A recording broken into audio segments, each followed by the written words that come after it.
আপনারা যারা অন্নপূর্ণা যোজনাতে আবেদন করেছিলেন, তো অফিসিয়ালিভাবে আপনারা নিজেদের অ্যাপ্লিকেশন স্ট্যাটাস অনলাইনের মাধ্যমে দেখতে পারবেন। সম্পূর্ণ অফিসিয়ালিভাবে আপনাদের অ্যাপ্লিকেশন স্ট্যাটাসটি দেখা যাচ্ছে যে আপনার অ্যাপ্লিকেশন ফর্ম রিজেক্ট হয়েছে কিনা বা অ্যাপ্রুভ হয়েছে কিনা।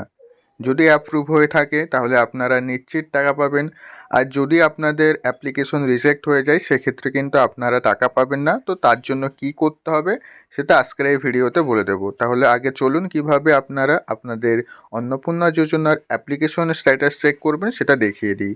তো এটা চেক করার জন্য আপনারা সরাসরি অফিসিয়াল পোর্টালে চলে আসবেন। অফিসিয়াল পোর্টালের লিঙ্ক ভিডিওর ডিসক্রিপশন বক্সে দেওয়া আছে। পোর্টালে এসে এখান থেকে অ্যাক্সেস সিটিজেন্স পোর্টাল এই লেখাটার উপর আপনারা প্রত্যেকেই ক্লিক করবেন। এখানে ক্লিক করে এবার ফার্স্টে আপনাদের ডিস্ট্রিক্টটাকে সিলেক্ট করতে হবে। এখানে অনেক ডিস্ট্রিক্ট রয়েছে, আপনি কোন ডিস্ট্রিক্ট থেকে আবেদন করেছেন সেই ডিস্ট্রিক্টটাকে এর মধ্যে থেকে সিলেক্ট করে নেবেন। আমি নদিয়া থেকে আবেদন করেছি, তো নদিয়া সিলেক্ট করে নিলাম। করার পরে এখানে রেজিস্ট্রেশন নাম্বার দিতে হবে। আপনি যে মোবাইল নাম্বারটা দিয়ে অন্নপূর্ণা যোজনাতে আবেদন করেছিলেন সেই মোবাইল নাম্বারটা দেবেন। মোবাইল নাম্বারটা লেখার পরে এখানে যে ক্যাপচার কোডটা দেখছেন, এটা ক্যাপচার কোডটা লেখার পরে রিকোয়েস্ট ওটিপি এটাতে ক্লিক করবেন। এখানে ক্লিক করার পরে আপনাদের মোবাইলে ওটিপি চলে আসবে, ওটিপিটা লিখে দেবেন। লেখার পরে ভেরিফাই অ্যান্ড কন্টিনিউ এই লেখাটার উপর আপনারা প্রত্যেকেই ক্লিক করবেন। এখানে ক্লিক করার পরে আপনাদের মোবাইলে আপনাদের অ্যাপ্লিকেশন ফর্মের ড্যাশবোর্ডটা ওপেন হয়ে যাবে। এখান থেকে আপনারা দেখতে পারবেন যে আপনাদের অ্যাপ্লিকেশনটা রিজেক্ট হলো কি না বা অ্যাকসেপ্ট হলো কি না।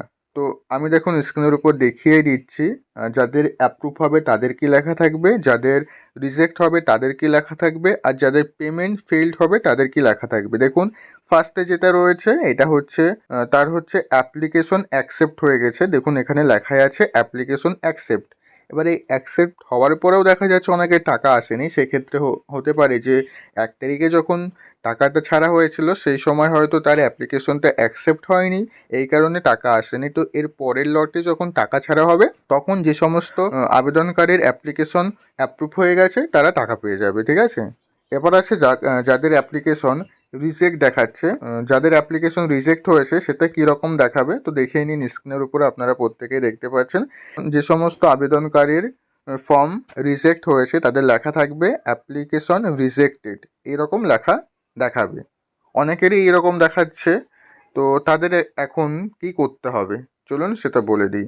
তো তাদেরকে এই ফর্ম আবার নতুন করে জমা দিতে হতে পারে, বা এর থেকে বেটার হয় আপনারা বিডিও বা এসডিও অফিসে যোগাযোগ করুন যে আপনাদের ফর্ম কেন রিজেক্ট করা হলো, ঠিক আছে।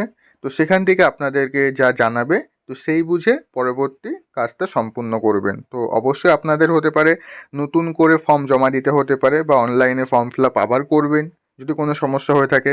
তার আগে কি করবেন, বিডিও অফিসে যেয়ে আপনারা যোগাযোগ করবেন যে আপনাদের অ্যাপ্লিকেশন ফর্মটাকে কেন রিজেক্ট করে দেওয়া হলো। এবার আসা যাক, অনেকের অ্যাপ্লিকেশনে দেখাচ্ছে যে পেমেন্ট ফেল, তো তাদের কি করতে হবে দেখুন সেটাও আমি দেখিয়ে দিচ্ছি স্ক্রিনের উপর। তো দেখে নিন অনেকের অ্যাপ্লিকেশনে লেখা আছে পেমেন্ট ফেল। এর মানে হচ্ছে ধরুন আপনি আবেদন করেছেন, আবেদন করার সময় আপনাদের ব্যাংক অ্যাকাউন্টের সঙ্গে ডিবিটি লিঙ্ক করা ছিল না, অথবা আধার ভেরিফিকেশন করা নেই। এই সমস্ত কারণে হয়তো আপনাদের পেমেন্টটা আসেনি, ঠিক আছে।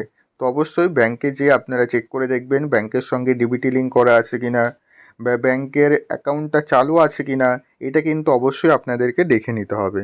আধার কার্ডের সঙ্গে আপনাদের ব্যাংক অ্যাকাউন্ট যে নাম্বারটা সেটা লিঙ্ক আছে কিনা সেটাও কিন্তু ভালো করে দেখবেন। এই সমস্ত কারণে আপনাদের পেমেন্ট নাও আসতে পারে। ওকে, তো সমস্ত বিষয়টা বুঝিয়ে দিলাম কিভাবে অ্যাপ্লিকেশন স্ট্যাটাস দেখবেন, অ্যাকসেপ্ট থাকলে কি করবেন, রিজেক্ট হলে কি করবেন, পেমেন্ট ফেলড হলে কি করবেন। তো আশা করছি বুঝতে পেরেছেন। তো ভিডিওটা ভালো লাগলে ভিডিওতে অবশ্যই একটি লাইক করে দেবেন। অবশ্যই আপনাদের পরিচিত সকলের কাছে ভিডিওটা শেয়ার করে দেবেন যাতে তারাও এই ইনফরমেশনটা জেনে যেতে পারে। ওকে, এবং আপনারা যদি আমাদের এই চ্যানেলে নতুন দর্শক হয়ে থাকেন অবশ্যই চ্যানেলটিকে সাবস্ক্রাইব করে দিয়ে পাশে থাকা বেল আইকনটি বাজিয়ে দেবেন যাতে তারাও এই ভিডিওটা দেখে বুঝে যেতে পারে। তবে দেখা হচ্ছে পরবর্তী ভিডিওতে। আপনারা সবাই ভালো থাকবেন।